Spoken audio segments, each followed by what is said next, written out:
Presiden Direktur PT Summarecon Agung Terbuka Adrianto Pitoyo Adi menyebut intervensi pemerintah pada sektor properti akan memicu perkembangan industri properti yang berdampak pada perputaran ekonomi nasional.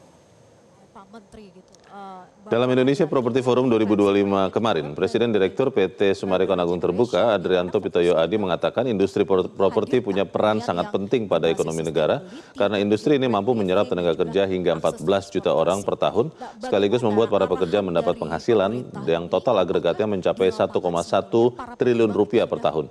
Selain itu, sektor ini juga turut menyumbang 16,5% terhadap total PDB nasional dan berkontribusi juga pada penerimaan pajak hingga mencapai 75 triliun yang masuk dalam kas pemerintah pusat. Adrianto menyebut kondisi ini didorong salah satunya dengan tingkat suku bunga KPR yang cukup baik, terutama dalam 1 hingga 2 tahun lalu. Tingkat suku bunga KPR pun diharapkan bisa terus stabil seiring dengan penurunan tingkat suku bunga BI rate. Transport, khususnya di Jakarta, itu luar biasa dengan adanya MRT.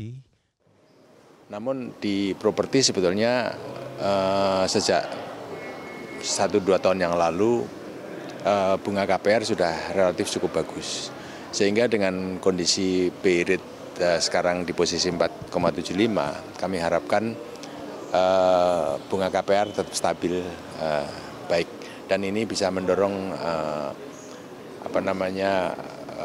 penjualan, bertumbuhnya penjualan di sektor properti. Ya.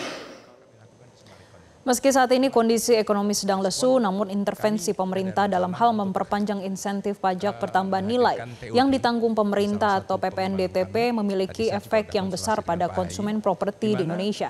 Hal tersebut meringankan biaya yang harusnya dikeluarkan oleh konsumen dan meningkatkan minat untuk kembali berbelanja di sektor properti.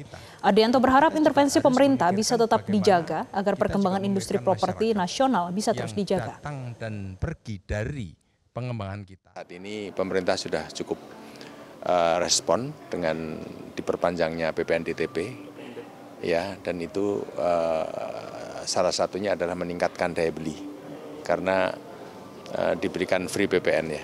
Dan ini harapan kita dengan adanya PPNDTP itu